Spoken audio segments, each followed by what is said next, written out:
Hey, halos lahat naman ng bank sa Pilipinas nag-offer ng different types of credit cards. At isa sa mga pinaka-popular choices lagi ay cashback dahil sa cashback basically. Kung nag-iisip kayo kung ano ba yung pinakamagandang cashback sa Pilipinas, sinamarize ko na yan sa video na to. Subalit yun ko yung ino-offer ng mga different banks sa mga cashback nila. Pinili ko yung pinakamagaganda based dito sa categories na pag-uusapan natin for today. Of course, may categories syempre. Yan. Ano ba yung mga categories or mga factors na consider ko bago ko pinili itong mga card na to na pag-uusapan natin for today. Okay, so we have the categories or factors na kinonsider ko bago ko ilagay yung cards sa list. Isa-isayin natin yan. Ang una na dyan, syempre, ay spending habits ninyo. Ang itatanong nyo sa sarili nyo dyan saan ba kayo madalas nag-grocery? Saan ba kayo madalas nagpapaga? Saan ba kayo madalas gumagala, dining, yung mga ganyan? Hahanapin nyo yung card na specific for those type of categories. Number 2, kailangan nyo din tingnan yung tinatawag na minimum spend requirements. Ang idea lang dito sa minimum spend requirements kasi hindi lahat ng bank ay automatic nagkakaroon ng cashback. Kunwari, yung minimum requirements or minimum amount ay 1,000 pesos. Tapos ang ginagastos mo lang every time 500 pesos. Tapos ngayon magtataka ka, bakit wala akong na-earn na cashback? Dahil doon sa reason na yun. So kailangan aware din kayo kung ano ba yung minimum spend requirement to be able to earn a cashback. So another important factors na kailangan nyo din tingnan ay yung tinatawag na acceptance. Lahat ba ng pagpupuntahan yung grocery ay tinatanggap yung card na yon or affiliated dun sa card na yon? Minsan baka mamaya hindi pala accepted yung card na yon dun sa pinupuntahan yung grocery store or department store or supermarket. Widely accepted ba yung card? Itong susunod naman ay additional na kailangan nyo ring i-consider syempre. You have number 4, annual fees. Lagi kong sinasabi sa channel na ang annual fees ay part yan ng responsibility nyo pagka kumuha kayo ng card, part yan ng agreement. So another factors to consider ay yung other benefits. May mga ibang cashback din kasi na nag-o-offer ng lounge access. So yung mga premium cashback may ganun din. Tingnan nyo din kung nagbibigay ng welcome gift yung cashback na kukunin ninyo. So that's another benefits that you need to consider. Now, let's talk about the card. Pag-uusapan natin isa-isa yung card. So, yung pag-uusapan natin ng card ngayon ay may dalawang category. Hinati ko siya. Yung isa sa essential category at yung isa naman ay sa specific high cashback categories. The essential categories. So, ano ba yung mga card na para dito? Yan yung pag-uusapan natin sa categories na to. So, unahin natin dito yung Metrobank. Metrobank cashback card. Ngayon, ano ba yung meron sa Metrobank cashback card? Pag-usapan natin yung cashback rates nito. Una, up to 5% rebate sa groceries, telecom. So, yung telecom, yun yung mga Smart, Globe, School, and bookstore spend. So, of course, guys, i-recommend ko pa rin na i-check ninyo yung website nila. Anyway, so sa card na to, meron kang 5%. Malaki po yan, no? Malaking percentages po yan. 5% rebate sa groceries. So, ito yung kailangan nyo i-check sa website nila kung ano ba yung mga saan ba ina-accept tong card na to. Like, anong mga store. Kasi mamaya pumunta kayo mag-grocery kayo o pumunta kayo sa supermarket tapos hindi naman accepted tong card na to. So wala kayong ma-earn na cashback to. Pero yan, dito yung focus nila sa groceries. 5%. Telecom, so pwede nyo gamitin sa mga postpaid plan siguro. Pwede kayo makakuha ng cashback to if gagamitin nyo yung credit card na to. Tuition fees, yes. May mga school na tumatanggap ng credit card as a payment. So, makaka-earn kayo ng cashback doon. And then, of course, bookstore, mga national bookstore, yan, dyan kayo makaka-earn ng cashback. So, ito, andito yung focus nila. And andito yung lifestyle ninyo. This is a good card to consider. Kaya lang, ang problema dito, guys, meron siyang cap na 12,000 per year. So, ito yung pinag-usapan natin kanina. Sabi ko na kailangan aware din kayo. Pero maganda yan, guys, kasi yung iba nga per month Mas maganda yung year kasi hindi nyo naman alam kung kailan kayo gagastos ng mas malaki tapos gagamitin nyo yung card. And anyway, for all purchases, 0.02% which is a joke. No, parang tanga naman to. 0.02%.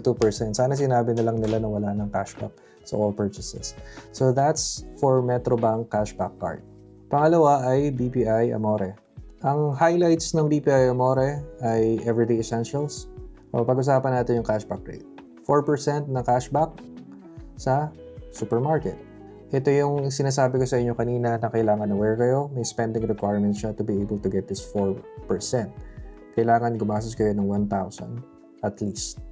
So kung nag-supermarket kayo at below 1,000 yung binili ninyo, hindi kayo mag-earn ng 4% cashback. 1% sa drugstore and then 0.3% on everything else. Again, walang kwenta.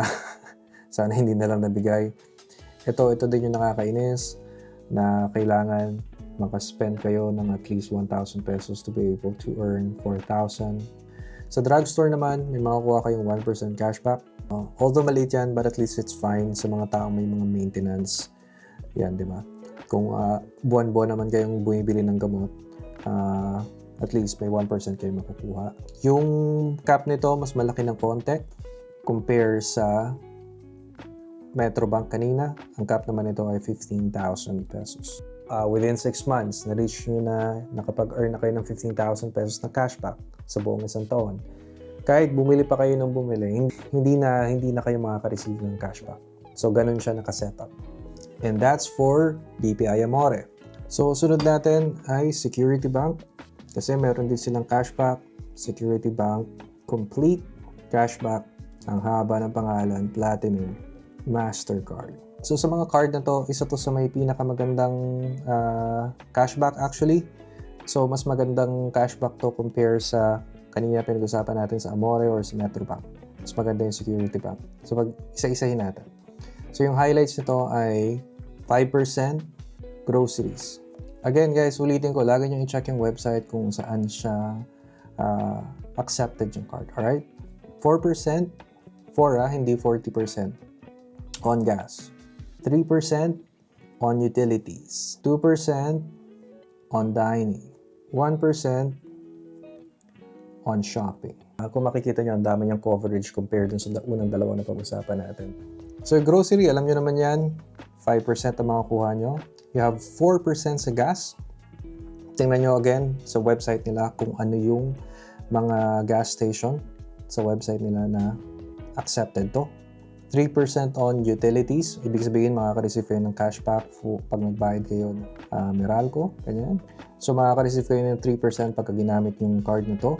Pag nagbayad kayo ng bills ninyo, yung utility bills ninyo. You have 2% on dining. Again, check the website kung ano yung mga restaurant na ina-accept yung 2% na yan. Kasi may ma-affiliation pa rin, hindi lahat ng restaurant na tumatanggap ng credit card, makakuha kayo ng 2%. And then 1% on shopping. So, maliit lang yung percentages nila sa shopping dahil nga ito ay mainly for cashback, no? Meron naman silang mga Gold Mastercard na talagang dedicated para sa shopping. They also have a Platinum Mastercard para sa mga travel. And pag dun sa pinaka-premium nila, they have the World Mastercard. Yung annual cap nito, muntik na natin makalimutan, 13,200. Annual yan, laging year yan. So, up to 13,200. So, hindi yan nag-i-exceed sa ganun. Yun yung pinaka-cap na every year. Now, let's talk about the number 1 sa essential categories. And para sa akin, ito yung may pinaka-maganda. We have the Union Bank, Cashback, Platinum, or yung tinatawag na Titanium, MC, Mastercard. Ito yung number 1 para sa akin because it offers strong cashback sa groceries and bills. Kaya ito yung number 1 para sa akin. So, let's talk about isa-isa. Number 1, 6% sa supermarket, 2% Meralco. Kaso, magbabayad kayo via Union Bank online. So, dun lang kayo mag-earn ng cashback, 2% sa Meralco. And then, 0.20% all other purchases. So kung nakikita nyo sa supermarket pa lang, napakalaki na ng pwede nyo makuha. Kumbaga 6% sa supermarket. Although kahit 2% to sa Meralco, at least wala siyang cap.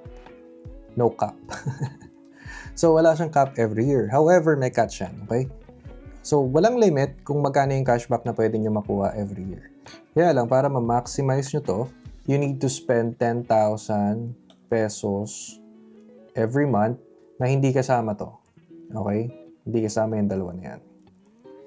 So meaning, pwede kayong maka-earn ng cashback ng mas marami as long as nag-i-spend kayo or gumagastos kayo ng 10,000 na labas to. No? So hindi siya about sa groceries, hindi rin siya about sa Meralco bills. And I think, kayang-kaya nyo to, 10,000 pesos na hindi about sa grocery. Kahit ang dami nyong pwede, kahit sa mga take-out, kunwari, hindi naman grocery yon, dine-in, ganon. Maliit lang tong 10K na to. Kayang-kaya nyo ma-maintain and then mas marami kayong makukuha ng cashback. That's the reason why, for essentials talaga, ito yung the best choice na card for cashback. So, ang susunod na category ay high cashback categories. Ibig sabihin lang nitong high cashback categories, may specific. Okay? May specific lang na category na makaka-receive kayo ng high cashback. Number 1, HSBC, Gold, Visa, cashback. Okay? So, ang meron dito ay 5% dining. Ito, 5% sa dining. Specific tong card na to. Malaki makukuha nyo. You have 3% naman sa Caltex. Again, this is another category na pwede nyo mapakinabangan. Kung kayo ay ginagamit niyo yung auto nyo araw-araw, for example, ginagamit nyo sa trabaho at malayo yung trabaho ninyo, every 3 days or 4 days kayo nagpapagas, malaki yung pakinabang nyo sa card nito. Especially kung papagasolina kayo sa Caltex, makaka-receive nyo 3%. You have 1% sa school-related things naman. Department store, bibili kayo ng mga books, basta any product na related sa pagpasok sa school, ganyan, makakuha kayo ng 1%. Another 1% naman sa overseas transaction. Ito, may mga sabi din sa website nila, may mga specific months lang to, so hindi lagi. No? Halimbawa kayo nag-travel, mas maganda kumuha kayo ng travel card instead of a cashback card. So, ang cap nito ay isa sa mga pinakapangit na cap kasi nga monthly siya. So, 1,200 per month. So, ano ibig sabihin nun, guys? Sa isang buwan, hindi kayo pwedeng lumagpas ng 1,200 na cashback. So, ang problema kasi dyan para sa akin, hindi mo naman alam kung kailan o anong buwan ka gagastos ng malaki, no? For example, December. What if December, lumagpas-lagpas yung gastusin mo? Sa buwan na yun, hanggang 1,200 lang yung pwede mong makuha na cashback. Unlike dun sa yearly, di ba? Somewhat maganda yung yearly kasi ang calculation on based dun sa isang buong taon. So, sunod ulit tayo. HSBC, Live, Plus. So, isa din to sa mga malalaki na cashback when it comes to dining. 8% sa dining.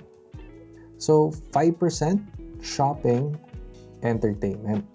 So, again, sa part na to, guys, ang hirap kasing isa-isahin. Check nyo na lang yung website nila or kung may app naman sila, check nyo na lang doon. 0.20% sa other transaction. Ngayon, ang cap nito ay similar dun sa kanina, which is monthly, 1,200 monthly yung cap. So, another part ng specific categories natin ay petrol, BPI. So, nag-o-offer kasi yung mga, alam din naman kasi nila na nakakatulong yung mga ganito. Para siyang loyalty card, no? So, yung mga bangko, nakiki-affiliate yan sa mga essential company, product, katulad ng mga shopping and gasoline station. No? Dahil marami sa atin mga namamasada ng taxi, ganyan. Kung capable naman silang kumuha ng credit card, why not, di ba? Kaso, ang cap niyan ay 15,000. Yeah. So, I think wala akong ibang maisip dito kundi yung madalas na pabalik-balik sa opisina, laging gamit yung sasakyan, nagsa-service, mga driver, mga pampubliko, kung kayang kumuha ng credit card, gano'n. Yun lang yung mga naiisip ko. Pero sa any other individuals na hindi naman madalas magpa-grocery, hindi rin kayo nag-spend ng too much sa gasoline, mas magagandang kunin na card compared to this. Ito parang specific lang siya sa petrol, diba? And lastly, sa categories na to, Landers. Ito yung Landers cashback nila, So, specific for Landers members, kaya lang ang ayaw ko sa Landers na cashback, nung ni-review ko kasi siya, gusto ko sanang gawan ng content kung sulit pa talaga. Akala ko naman, yung Landers na cashback, kasi nakalagay Landers, Pagka kumuha ka ng Landers, unlimited na yung membership mo. Kumbaga, ganun. Hindi pala. Parang discounted lang ata. Tapos kung hindi ka naman madalas pumunta ng Landers, what's the point? Sabi ko nga sa inyo, mas gusto ko yung Go Rewards kaysa sa Landers kasi almost the same lang din naman. Although yeah, you can argue na marami kayo mabibili sa Landers or SNR na mga product na doon nyo lang mabibili. Kung essentials lang talaga, hindi ko maintindihan bakit kailangan ko magbayad ng membership para lang makapunta doon. I can visit any other supermarket na nag-o-offer din naman doon. And meron din naman mga online. If may gusto or may specific akong bagay na gustong kainin or bilihin, pwede ko rin naman bilhin sa online. So, hindi ko lang talaga ma-justify. Kung halimbawa mahilig kayo mag-Landers, this is a good cashback for you. Ayan. So, yan lang yung video natin for today. I hope nagustuhan ninyo. If you have any questions sa video na to, drop a comment down below. Susunod na pag-uusapan naman natin ay yung mga travel rewards or travel card. So, mag-subscribe kayo sa channel and like this video for YouTube algorithm. Have a great day, guys. Bye-bye!